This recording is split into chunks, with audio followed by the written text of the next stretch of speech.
अब न्याय नहीं मिलेगा सर तो हाथ ही काटना पड़ेगा। उन्हें कि इन लोगों को इंसाफ मिला है क्या? और ये लोग हाथ काट सकते हैं क्या? ये हाथ काटा जाना चाहिए। ये लोग जो ताना इनसे ये उंगली काट सकते हैं, आप अपना उंगली काट सकते हो। हम दांते काट के देखें। नहीं उंगली नेता का हाथ काटने की बात बोल दिए। आपको किसने आजादी दिया है? नेता को लूटने का आजादी है। ये लोग नहीं लड़ेंगे तो इनसे बड़ा निकम्मा कोई नहीं होगा। उनका हाथ काटा जाना चाहिए, नहीं काटा जाना चाहिए। ये बात अगर सुनिए यही लोग जो है ना निकम्मा नेता को वोट देते हैं अपने उंगली से। अभी मैं बिहार के लाल के उस गांव में हूं जिन्होंने भ्रष्टाचार को मिटाने के लिए अपने हाथों की आहुति दे दी। और सबसे बड़ी बात यह वो सिर्फ अपने लिए नहीं लड़ते थे बल्कि ग्राम वासियों के लिए लड़ते थे। और पिछले 17 साल से भ्रष्टाचार को जड़ से मिटाने का उन्होंने बेड़ा ठान लिया था। और जब उनको कामयाबी नहीं मिली तो उनको अपना दाहिना हाथ काटना पड़ गया। जिस हाथ से उन्होंने प्रधानमंत्री से लेकर राष्ट्रपति तक और राज्यपाल से लेकर मुख्यमंत्री तक खत लिखे थे। और 2 अक्टूबर को उन्होंने अपना हाथ काट लिया। आज मैं उन्हीं के गांव में हूं और उनके गांव में जब आएंगे तो आपको आने के लिए ना सड़क मिलेगी और ना अच्छा सा रोड मिलेगा। और उसी के लिए लड़ते लड़ते जो है गांव वासियों के लिए ग्राम वासियों के लिए अपने हाथ की न्यौछावर दे दिए। और यहाँ के नेता लोग उनको पागल कहते हैं। और इसलिए पागल कहते हैं क्योंकि उन्होंने अपनी आजादी को समझा, अपने हक की लड़ाई को समझा और आजाद होने का फर्ज निभाया। और उन्होंने जो है लड़ाई लड़ी भ्रष्टाचार के खिलाफ। और जब न्याय नहीं मिला तो कहीं ना कहीं उन्होंने अपना हाथ काटकर सरयू मां में स्नान करके मर्यादा पुरुषोत्तम भगवान श्री राम की नगरी अयोध्या में जाकर उन्होंने अपने हाथों की आहुति दे दी, अपने हाथों का बलिदान दे दिया। और ये इस बलिदान को यहाँ के नेता लोग पागल कहते हैं कि वो पागल थे और इसलिए उनका हाथ जो है वो अपना हाथ काट लिए। ये बताइए बिमल मंडल जी पागल थे? नहीं। बिमल मंडल जी पागल थे? नहीं। क्या कौन थे वो? नाना हाँ? बाबूजी लड़ते। अच्छा आप लोगों के लिए लड़ते थे क्या? जी हाँ? जी। आप लोगों के लिए बिमल मंडल जी लड़ते थे क्या? जी। पागल तो नहीं थे ना? नहीं थे। इस देश के नेता उनको पागल करे पागल थे तभी हाथ काट लिए। नहीं पागल नहीं। पागल नहीं, गांव के नेता पागल कहते हैं उनको। हाँ। गांव का और हमको नहीं बोले हैं, पत्रकार को जब वो आया था गांव में तो यहाँ के मुखिया जी उसको बोले थे क्या कि किसका रिपोर्टिंग करने चलेगा, वो तो पागल है। अब जरा बताइए वो लड़का आपके लिए लड़े उसे पागल कह दिया जाएगा। और वो लोग पूरे गांव को पागल बनाए तो वो कुछ नहीं। पूरा गांव का रोड टूटा हुआ है जो बना है अंदर गांव के अंदर। और गांव से बाहर निकलने के लिए वो जो चौक है क्या शर्मा चौक है ना, शर्मा चौक तक जाने के लिए 1.5 किलोमीटर के आसपास 2 किलोमीटर के आसपास ऐसा एरिया है कि सांसद महोदय को पैदल आना पड़ा, उनकी गाड़ी नहीं आई। कहा जाता है कि इस गांव में आने के लिए जो मुख्य सड़क है उससे पैसा भी उठा लिया गया फिर भी सड़क नहीं बनी है। 2014 में पैसा उठा था। 2022 हो गया, लगभग 8 साल में मेंटेनेंस का भी पैसा होगा उठा होगा और ना जाने वो सड़क कितनी बार कागजों पे बना होगा। ये गांव में पूरा गांव घूम लीजिए, पूरा गांव गरीबों का है। किसी के पास 4 व्हीलर नहीं होगा इस पूरे गांव में। गलती से कहीं अगर किसी के पास निकल गया होगा तो वो अलग बात है, लेकिन किसी के पास 4 व्हीलर, सभी गरीब महिलाएं हैं। ये अमीर की महिलाएं होती ना, अमीर की बेटी होती, अमीर की बीबी होती ना, तो यहाँ पे ये लोग जो है ऐसे नहीं खड़े होते। और इन लोगों के लिए उन्होंने हाथ काट लिया। और तो कहा जा रहा है कि जो है 17 साल से उन्होंने इंसाफ की लड़ाई का बिगुल फूंका था और 17 साल बाद जब उनको न्याय नहीं मिला तो उनको हाथ काटने पर मजबूर होना पड़ा। और मजबूर किसने किया? यहाँ के आला अधिकारी, नेता, भ्रष्ट सिस्टम, कर्मचारी और अधिकारियों ने उनको मजबूर कर दिया कि कहीं ना कहीं आपको हाथ काटना होगा। क्या अब न्याय नहीं मिलेगा सर तो हाथ ही काटना पड़ेगा। 1947 में देश आजाद हुआ, इतिहास के पन्नों में हमने पढ़ा है, लेकिन वहाँ पे कहीं इतिहास के पन्नों में नहीं लिखा गया है। कहीं किसी भी इतिहास को आप उठा के देख लीजिए, किसी भी आप दिखाइए कि 1947 में देश तथा देश के लोग आजाद हुए। कहीं नहीं लिखा हुआ है। ये लिखा हुआ है कि 1947 में देश आजाद हुआ। और ये बात सत्य है कि हमारे क्रांतिकारियों ने 1947 में देश आजाद किया। अगर हम ये बात कह दे कि देश आजाद नहीं है तो हम उनका मतलब अपमान करेंगे। देश आजाद हो गया, देश के लोग आजाद हुए हैं क्या? पूछे बिल्कुल नहीं। ये अपने हक के लिए लड़ सकते हैं। आजाद है आप? नहीं सर, आजाद है? नहीं। अच्छा बिमल मंडल पागल थे क्या? आजाद देश पागल थे? बिमल मंडल लोग उनको पागल क्यों कह रहे हैं? इस गांव के मुखिया लोग इसीलिए पागल कहते हैं कि वो खुद पागल है। उनको नहीं पता कि पागल आदमी ही वो किसके लिए लड़ते थे? किसके लिए लड़ते थे? समाज के लिए, देश के लिए, पंचायत के लिए, हर आदमी के लिए लड़ते थे। अच्छा क्यों लड़ते थे? क्योंकि उनको चुनाव लड़ना था इसलिए क्या? नहीं, वो इसलिए लड़ते थे। कहानी सुनिए कहानी। 2006 में वो चुनाव लड़े थे, लोगों ने जिता दिया उनके ईमानदारी पे। 2011 में उसके बाद से उन्होंने चुनाव कभी 2011 में भी चुनाव नहीं लड़ा। उन्होंने कहा क्या कि मैं कसम खाता हूं कि मैं चुनाव लड़ते हुए उप मुखिया बने और इस गांव के मुखिया भी बने वो। उसके बाद से बोले कि हम मुखिया 13 दिन के लिए शायद से मुखिया बने थे, सही है ना?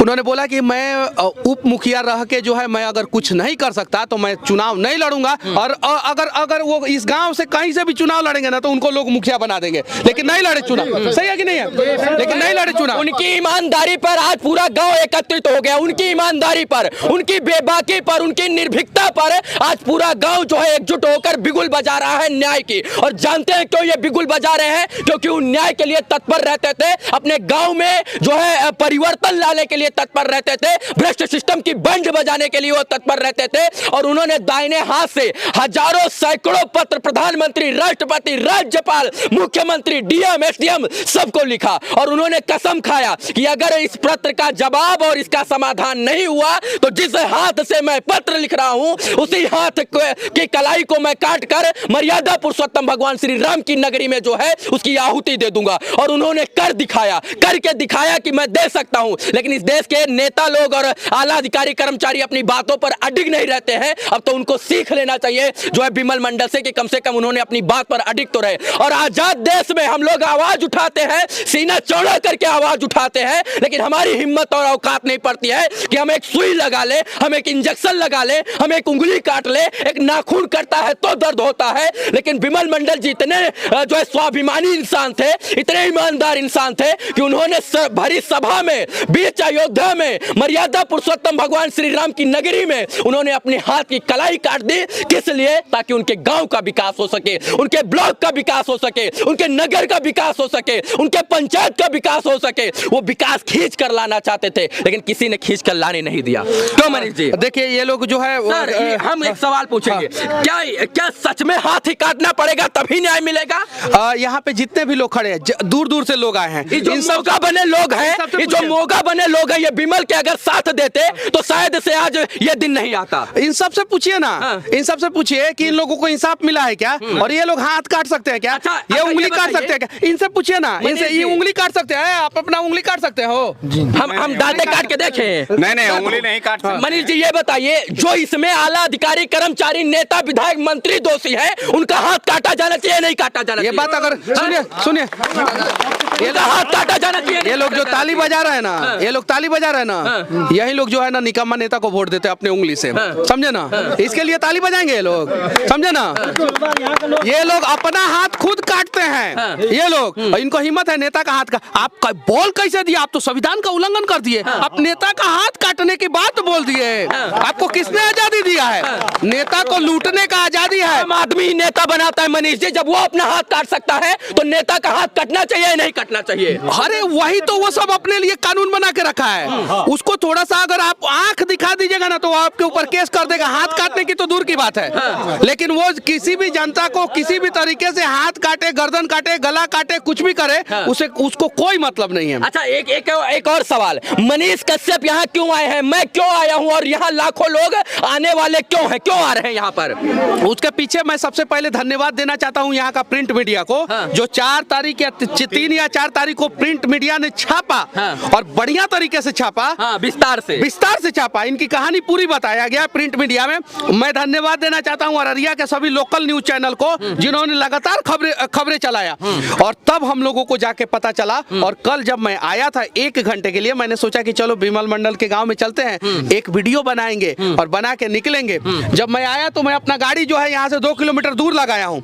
वहां से हम लोगों को मोटरसाइकिल से आना पड़ा, हम लोगों को पैदल आना पड़ा वहां से। तब मैं रात में रुक गया और रुकने के बाद मैंने वीडियो बनाया कि नहीं, इस गांव से जो है ना पूरे बिहार में जो है ना जेपी आंदोलन हो सकता है। और हमारी गाड़ी ना आए इसलिए प्रशासन ने वहां पर रात में गीली मिट्टी डलवा दी। और 3 दिन पहले यहाँ की एक मैडम साहिबा आती है, प्रशासनिक अधिकारी आती है, तो कहती है हम बाइट नहीं दे सकते हैं, बाइट देना हमारे कार्य क्षेत्र से बाहर है। तो विकास करना उनकी जिम्मेदारी है या नहीं? भ्रष्टाचार करना उनका कार्य क्षेत्र है, तो बाइट कहां से देंगे? आप बताइए ना।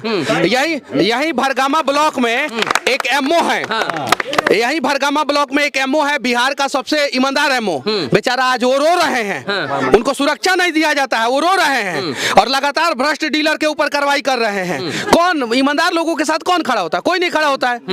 हम उनका हाथ तो वापस नहीं ला सकते हैं, लेकिन हाथ एकत्रित करके इस इंसाफ की लड़ाई मुट्ठी बांध कर हम लड़ सकते हैं। और हमें अकेले लड़ने की जरूरत नहीं है, इन गांव वालों को लड़ने की जरूरत है, जिसके लिए विमल मंडल ने अपना हाथ काट दिया। और इन लोग नहीं लड़ेंगे तो इनसे बड़ा मौका इस संसार में कोई नहीं होगा। ये लोग नहीं लड़ेंगे तो इनसे बड़ा निकम्मा कोई नहीं होगा। ये लोग यहाँ पे कोई नहीं है सर, निकम्मा जो है हमारी सिस्टम है। हाँ। हमारे जो डीएम होते हैं डिस्ट्रिक्ट मजिस्ट्रेट, उस मजिस्ट्रेट का कितने दिन साथ दिया? बिमल मंडल का साथ सर, हम लोग तो अभी युवा हैं, अभी तो उतना जानकारी नहीं था। हाँ। लेकिन अब हम लोग खुल के साथ देंगे बिमल मंडल जी का। देंगे साथ। इसके पीछे देंगे साथ विमल मंडल के साथ देंगे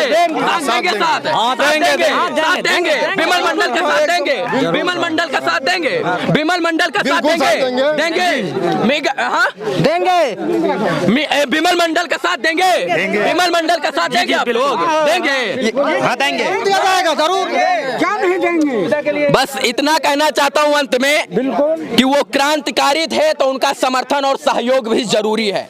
बाकी आप लोग जितना भी चीख चिल्ला लीजिए कुछ नहीं होने वाला है, क्योंकि कहीं ना कहीं हम सिस्टम के गुलाम हैं और आज भी हम आजादी का सिर्फ फरमान जारी करके बैठे हैं। अपने आप से दिल पर हाथ रख के पूछिएगा तो आपको एक ही आवाज आएगी कि आज भी हम गुलाम हैं। और सच बात है कि आज हम गुलाम हैं और गुलामी का फक्र इसलिए हमें हो रहा है क्योंकि हमें जो है हाथ काट कर उसका कर्ज निभाना पड़ रहा है। बाकी इस वीडियो को देखने के लिए तमाम दर्शकों का आभार, शुक्रिया, शुभकामना मित्रों, धन्यवाद।